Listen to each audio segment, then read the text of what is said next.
ప్రభుత్వంలో ఉండేది కూటమి ప్రభుత్వం, తెలుగుదేశం ప్రభుత్వము.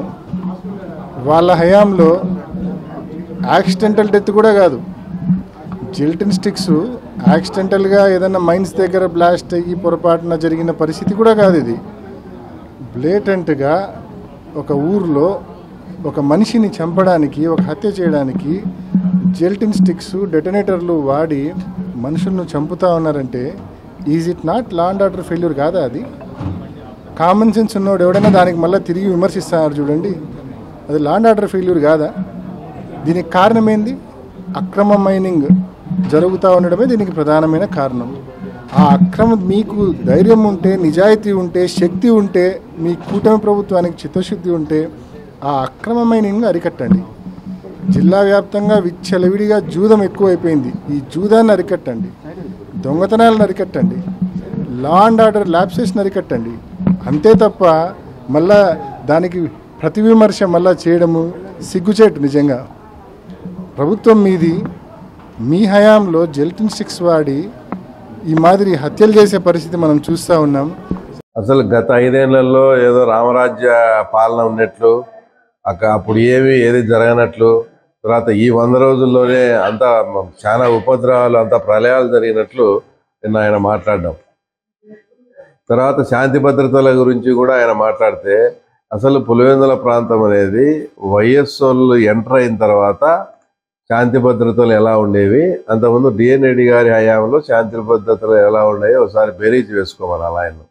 అసలు ఈ ఫ్యాక్షన్ విధానం కానీ, ఈ అంటే ఎవరు మీకు సరిగా ఎలక్షన్స్లో ఆపోజిట్ చేస్తారని వాళ్ళను చంపాలనే సాంప్రదాయము, ఆ ఒరవడి స్టార్ట్ అయిందే వైఎస్ఆర్లతో. అసలు ఈ 5 ఏళ్లలో ఏమీ జరగనట్లు, అసలు ఇప్పుడు పెద్దగూడలో నాగమ్మను రేప్ చేసి మర్డర్ చేసింది ఎవరో అవినాష్ రెడ్డే చెప్పాలా. తర్వాత చంద్రబాబు నాయుడు గారు వచ్చినారని వాళ్ళ ఊర్లో అంబగపల్లి రూట్లో పోతుంటే టపాసులు పేల్చారని నాగరాజును మర్డర్ చేసింది ఆ తర్వాత ఎవరు చేసినారో అవినాష్ రెడ్డే చెప్పాలా. దుద్దగుంటలో పరమేశ్వర రెడ్డి అనే అతన్ని కిరాతకంగా హత్య చేశారు, అది ఏం జరిగిందో చెప్పాలా. అంటే ఇవన్నీ వాళ్ళ హయాంలో జరిగినట్టు కాదా? ఇప్పుడు ఏదో జరిగినాయని, ఇప్పుడు ఏదో కొత్తగా ఇవన్నీ. అసలు పులివెందుల్లో ఈ భయభ్రాంతులకు గురి చేసి ఈ రకమైన దాడులు చేసి మిమ్మల్ని ఒప్పించుకొని ఇదంతా సృష్టించింది అసలు మీరు కాదా? అసలు మీరు పులివెందుల్లో ఉండే శాంతి భద్రతల గురించి, వాటి గురించి మాట్లాడే నైతిక హక్కు అనేది అసలు మీకు లేనే లేదు. తర్వాత రెండో పాయింట్ వచ్చేసి అక్రమ మైనింగ్ గురించి మాట్లాడాడు. ఎవరైనా మీరు విలేకరులు ఉన్నారు, మీరు ఉన్నారు, టీడీపీ గవర్నమెంట్ కూటమి ప్రభుత్వం వచ్చిన తర్వాత ఇల్లీగల్ మైన్స్ అనేది లేకుండా ఎవరు లీజ్ ఉంటే వాళ్ళు చేసుకోమన్నారు. ఇల్లీగల్ మైన్లన్నీ వాళ్ళంతకు వాళ్ళే స్వచ్ఛందంగా ఆపుకున్నారు. ఇక్కడ అక్రమ మైనింగ్ ఎక్కడ జరగలేదు. అలాంటిది అక్రమ మైనింగ్ జరుగుతుందని ఆయన మాట్లాడడం. అసలు అక్రమ మైనింగ్ కానీ వీటి గురించి మాట్లాడాల్సి వస్తే అసలు మీ వయస్సులది, దాంట్లో వ్యాపారంలో భాగస్వామిగా ఉన్నాయా? నాకు ఇది తెలియలేదు, నాకు కొంచెం రౌడీజంగా ఉండేవాళ్ళు అతను కావాలా, వీళ్ళను డామినేషన్ తట్టుకోవాలంటే భాగస్వామిగా రాజారెడ్డి గారిని చేర్చుకుంటే, భాగస్వామిగా చేర్చుకునే పాపానికి ఆయన్నే హత్య చేసి ఆ మైనింగ్ సామ్రాజ్యాన్నే కైవసం చేసుకొని దాంట్లో వచ్చే విపరీతమైన డబ్బులతో రాజకీయం చేసి అసలు మీ వైఎస్ఆర్ల రాజకీయ పునాదులే నీకు అక్రమ మైనింగ్ హత్యతో వచ్చినది కాదా? ఆ విషయం కూడా నువ్వు మర్చిపోతే ఎట్లా?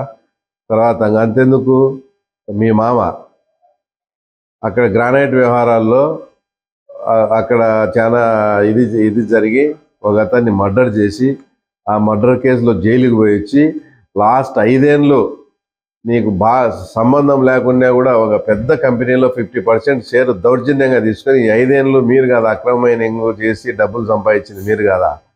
ఒక పక్క మీ అన్న కుటుంబం చూస్తే ఆయన నర్సయ్యని చంపి ఆ మైనింగ్, తర్వాత మీ కుటుంబానికి వస్తే మీ పిల్లనిచ్చిన మామ అట్లా చేసి నువ్వు మళ్ళీ అక్రమ మైనింగ్ గురించి మాట్లాడతావు. మీ ఇద్దరిది వదిలిపెడితే మీ నాయనది వైఎస్ భాస్కర్ రెడ్డి గారిది గత 5 ఏళ్ళు 40% ఆ తర్వాత ల్యాండ్ ఓనర్కి ఇచ్చి మైన్ ఓనర్కు 5-12 పైసలు ఎవరెవరికి?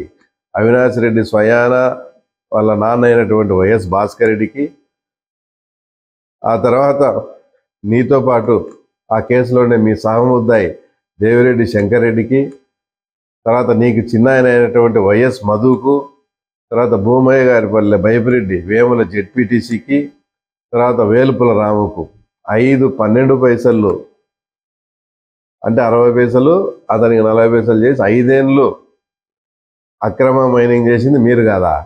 మీ తండ్రికి వాటా ఉంది దాంట్లో. తర్వాత ఒకరు వచ్చేసి కేర్ టేకర్ అంటారు, ఆ మైనింగ్ టిఫిన్ మైన్స్కి అంతా నేనే కేర్ టేకర్ అని ఒక ఆయన అంటాడు. ఆయన కేర్ టేకర్ అంటే దాన్ని సంరక్షకుడు, సంరక్షించే బాధ్యత అని.